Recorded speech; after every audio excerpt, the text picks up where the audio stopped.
Hello, everybody, and welcome back for another edition of Ukraine This Week with me, Don Arleth. This week, Ukraine faced another barrage of Russian attacks on the country's energy infrastructure, leaving tens of thousands in the capital with rolling blackouts and disruptions of central heating. In Poland, over 1.3 million euros was raised to buy generators for the residents of Kyiv. Even the Polish government and the city of Warsaw stepped in, sending 400 generators from strategic reserves and 90 from the capital. On the diplomatic front, the security agreement and $800 billion U.S. prosperity plan were not signed in Davos as anticipated. However, Trump and Zelenskyy did meet in their first face-to-face meeting this year. Steve Witkoff traveled to Moscow to meet with Vladimir Putin, and the U.S., Russia, and Ukraine sat down on Friday for their first trilateral since the full-scale invasion. The main hurdle still remains the territory in the Donbass that Ukraine still controls. Moscow wants it, and Ukraine won't give it up. It appears that this is the primary issue that is a barrier to the ceasefire agreement. Also in Davos, Donald Trump launched his Board of Peace initiative. We'll discuss these issues with our guests, but first, let's take a look at this report.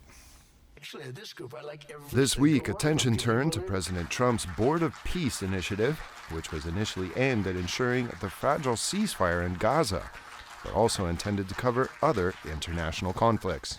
It's going to be a great thing to watch, and we can do other things. We can do numerous other things. Out of 60 nations that received invitations, so far around 35 have made a commitment to join. Only heads of state can represent a country, no ministers, ambassadors, or envoys. After 3 years, membership becomes permanent, but only if the country pays $1 billion. Members that have signed up include several U.S. Middle Eastern allies, including Israel, the United Arab Emirates, and Egypt, NATO countries Turkey and Hungary, the latter a founding member, and Armenia and Azerbaijan, which reached a U.S.-brokered peace deal last year. Several European countries, including Norway, Sweden, France, and Spain, declined their invitations, warning the initiative could undermine the United Nations. And potentially it could. The Board of Peace preamble calls for rejecting, quote, approaches and institutions that have too often failed. While the UN isn't named, Trump has repeatedly criticized it as ineffective. On the 8 wars that I ended, I never spoke to the United Nations about any of them. And you would think that I should have. You would think they could have done those 8 wars, but they couldn't have, and they tried, I guess, in some of them, but they didn't try hard enough. Invitations sent to Russia and Belarus, whose policies are far from peaceful, have also stirred up controversy. Belarusian dictator Alexander Lukashenko is on the list of those having agreed to join, despite his record of political repression and disputed legitimacy since 2020. While Putin wavers his decision. Regarding our participation in the Board of Peace, the Russian Ministry of Foreign Affairs has been instructed to study the documents that we received, consult with our strategic partners on the matter, and only then will we be able to respond to the invitation that has been extended. He noted, however, that if Russia does agree to join, the $1 billion membership fee could be taken from frozen Russian assets in the United States, and has already proposed how they could be used. Incidentally, the remaining funds from our frozen assets in the US could be used to rebuild territories damaged by the fighting after a peace treaty is concluded between Russia and Ukraine. Ukraine also received an invitation from the US government to join the board, but President Zelenskyy has expressed doubts about participating for obvious reasons. Honestly, Russia is our enemy. Belarus is their ally. To be honest, for now, it's very difficult for me to imagine how we could be together with Russia in any kind of council. After all, the Board of Peace isn't really about Ukraine, and it doesn't appear to focus on justice, international law, or the responsibility of the aggressor, but rather on political compromise. And this week, as Ukraine slipped out of focus, a troubling question came to the fore: who will stand with Ukraine when U.S. attention wanders? And now, joining me to discuss the newly founded Board of Peace and how it may or may not affect Ukraine is William James Dixon, Senior Associate Fellow at RUSI. Hello, William, and thank you so much for joining us on Ukraine This Week. Thank you very much. Glad to be here. Yes. Now, how is Ukraine viewing this new initiative of Donald Trump, this Board of Peace? Well, it's just been quite an extraordinary week in global geopolitics, all centered on the Swiss town of Davos.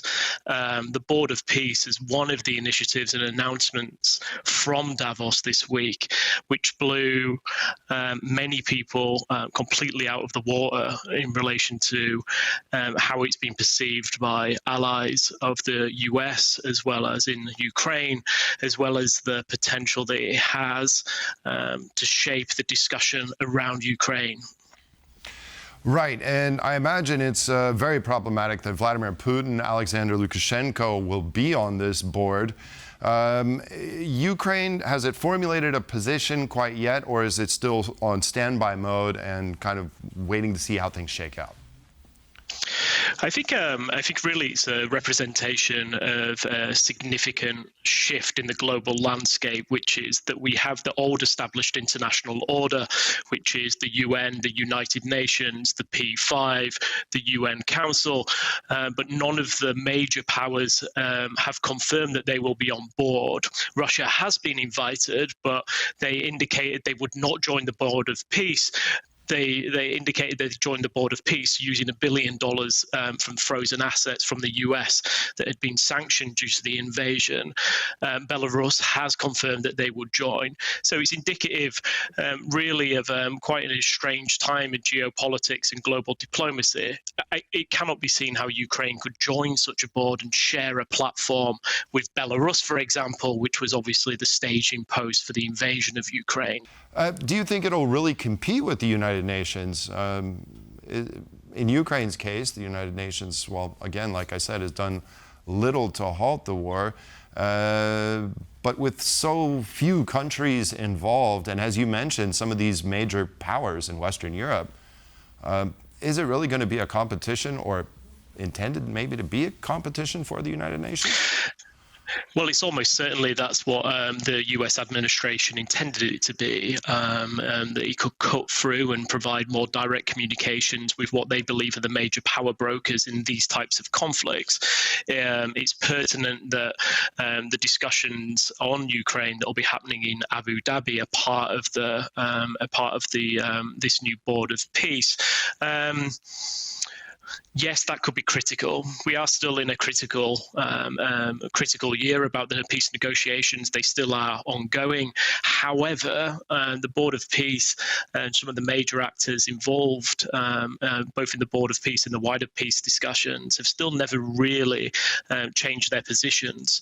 The conversations that have been happening recently from the US and the Russia meeting that happened today largely just reconfirm Russia's position about its maximalist land demands, and actually we can't really move forward until we really get any type of agreement on the potential land discussions in Russia and Ukraine. So whatever vehicle can break that, whether that's the UN, whether that's bilateral relationships, or this new Peace Council and Peace Board, is yet to be seen.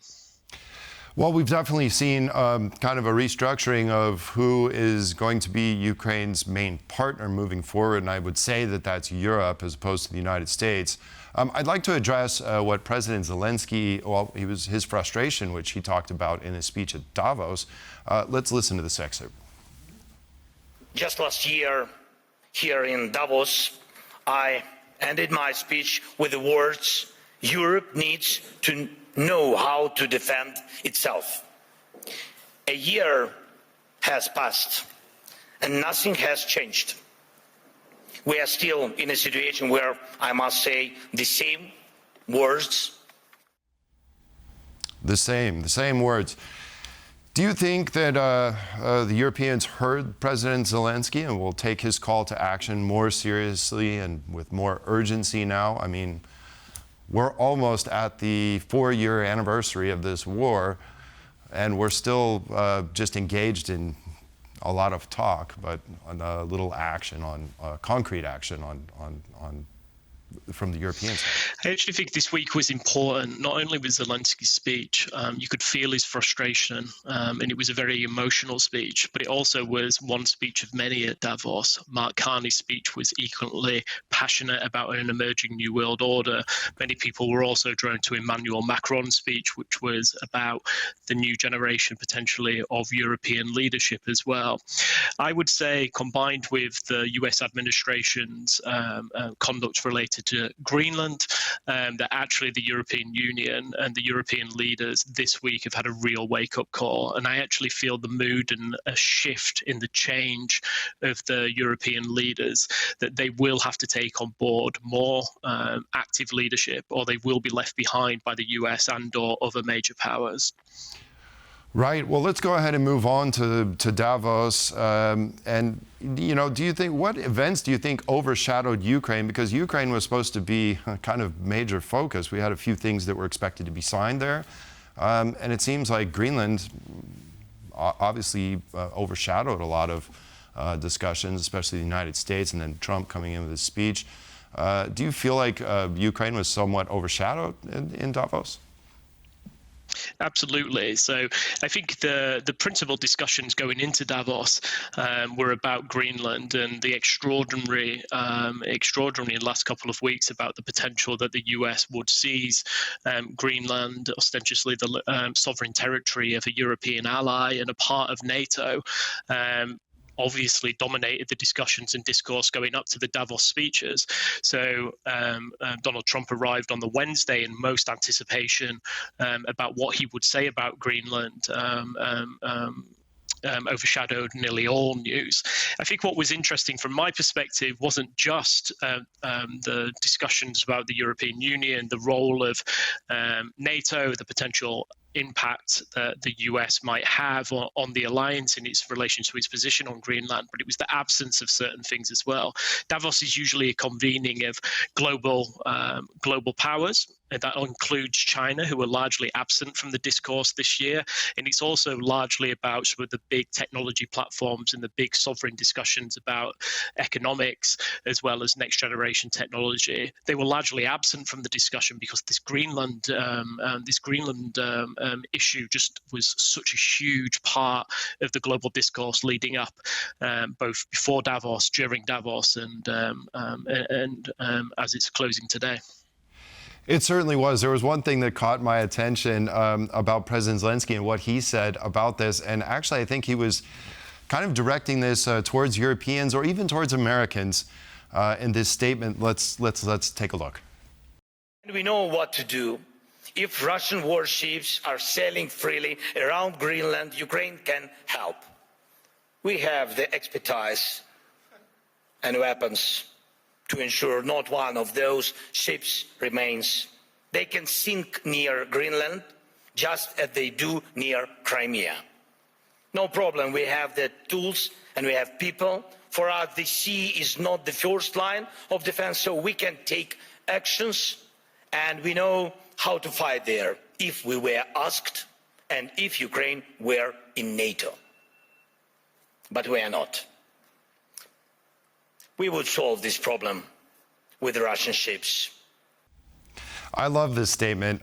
You know, we hear statements like this, and actually, you know, when Ukrainians say something like that, you know, they can seriously back it up.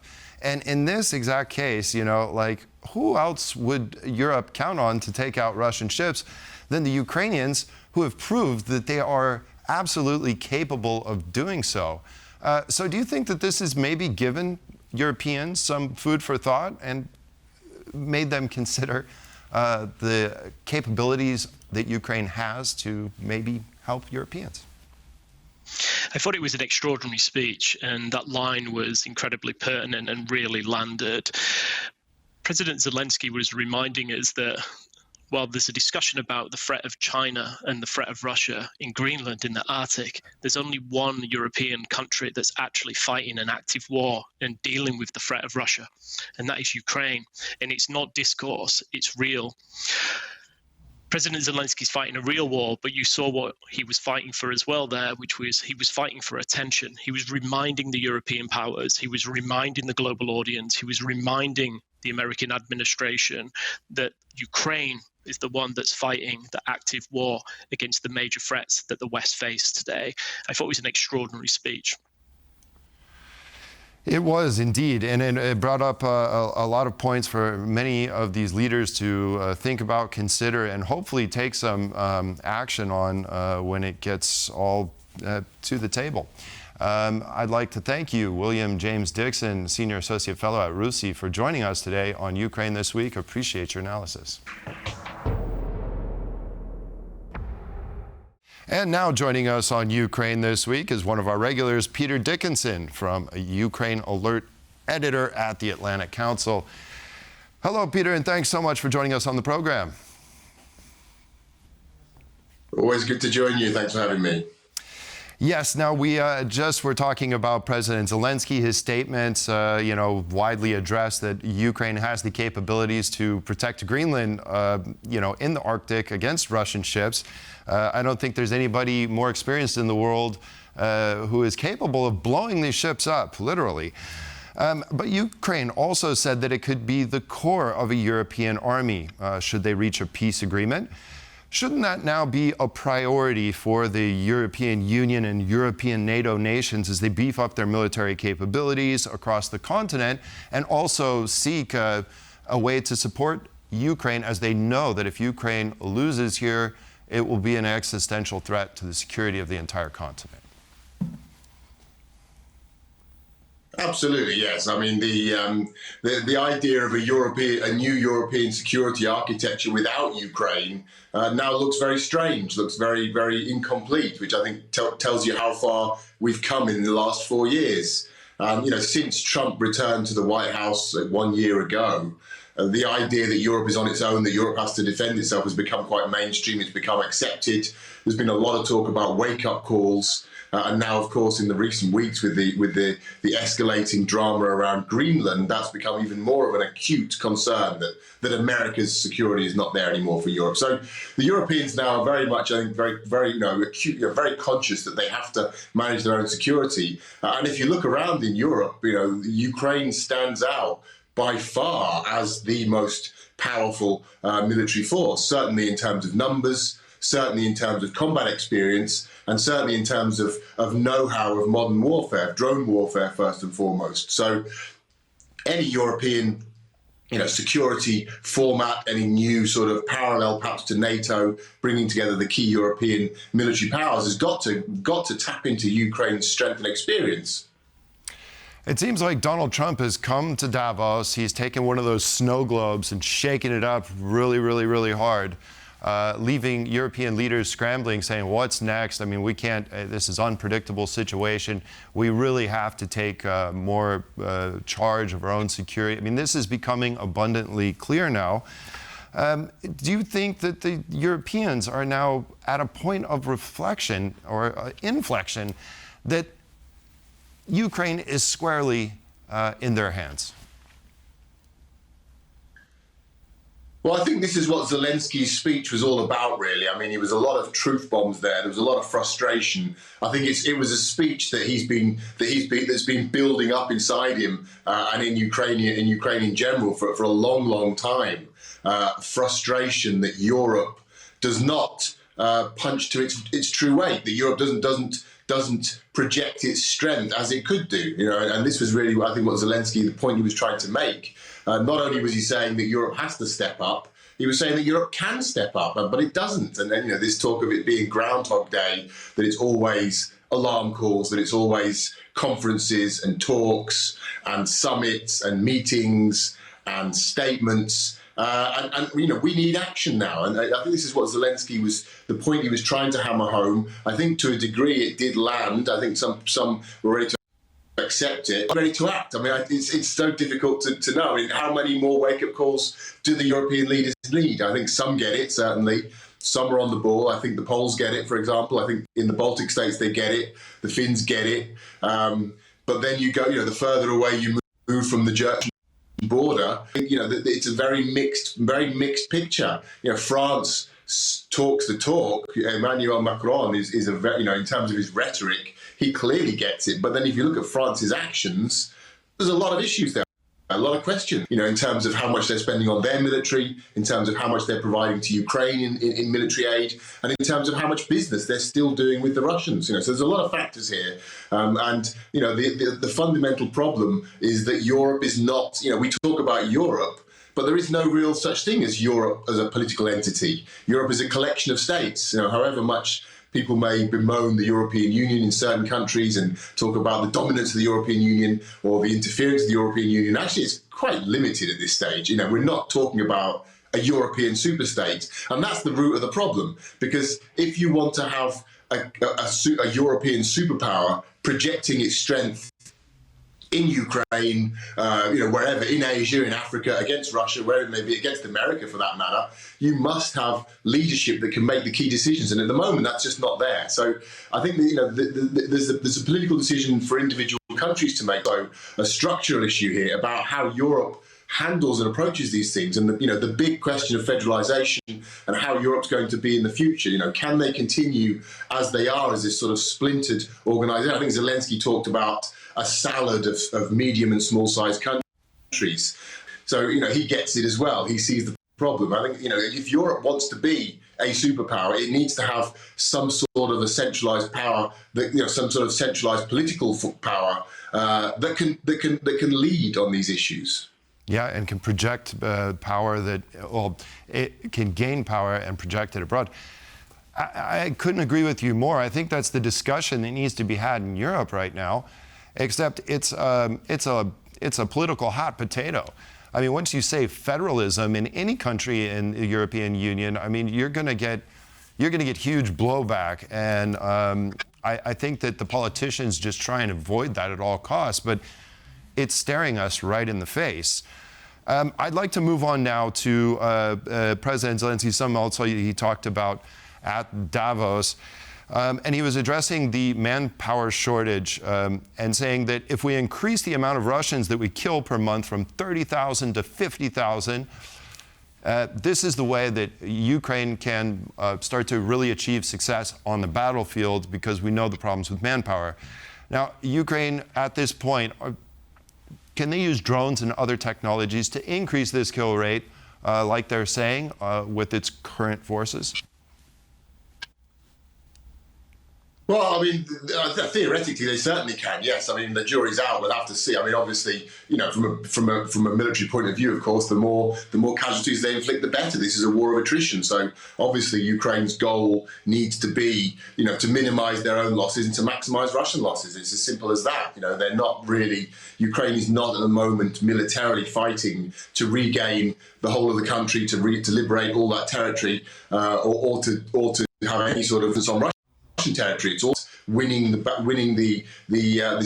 very, very grim mathematics of a war of attrition. So that's the goal. I think they can do it. I think they certainly can raise the level of Russian losses, because the Russians are under enormous political pressure to advance. So it's simple military rationale here that the defender has a much stronger position in a war of attrition, because the Russians are literally throwing forces forward.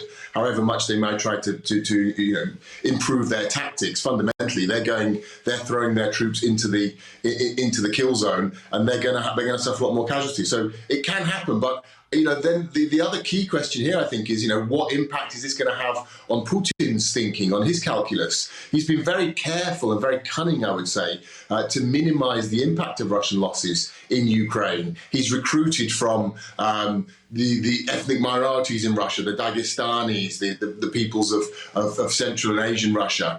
He's drawn people from very poor regions of Russia, from the margins of society, from prisons, and most of all, he's recruited volunteers for very large sums of money. And frankly, when these volunteers are killed, I think a lot of people in Russia are inclined to say, well, they made the choice, they made their decision, that's their choice. And there's not a huge amount of public sympathy. A lot of people compare it to the reaction during the last years of the Soviet Union, the backlash about the losses in Afghanistan for the Soviet Red Army. But that was a conscript army. That was a very different scenario where children were being sent, or young men were being sent to fight in Afghanistan by the Soviets, and they were conscripts, and their parents obviously objected very much to that, as I'm sure they did too. But this is a very different army. So Putin's he's really insulated himself against this threat. So yes, Ukraine can increase the losses, I think, significantly, and they're right to do so, frankly. But will it be decisive? I think that's a big question because of the measures that Putin's taken to really reduce any sort of blowback that you might get from Russian society. All right, Peter Dickinson, UkraineAlert Editor at the Atlantic Council. Thank you so much for joining us. Always appreciate your analysis. Thank you. And that concludes this edition of Ukraine This Week. Join us again next week for all the latest from the war in Ukraine. Thanks for watching and hope to see you then. Goodbye.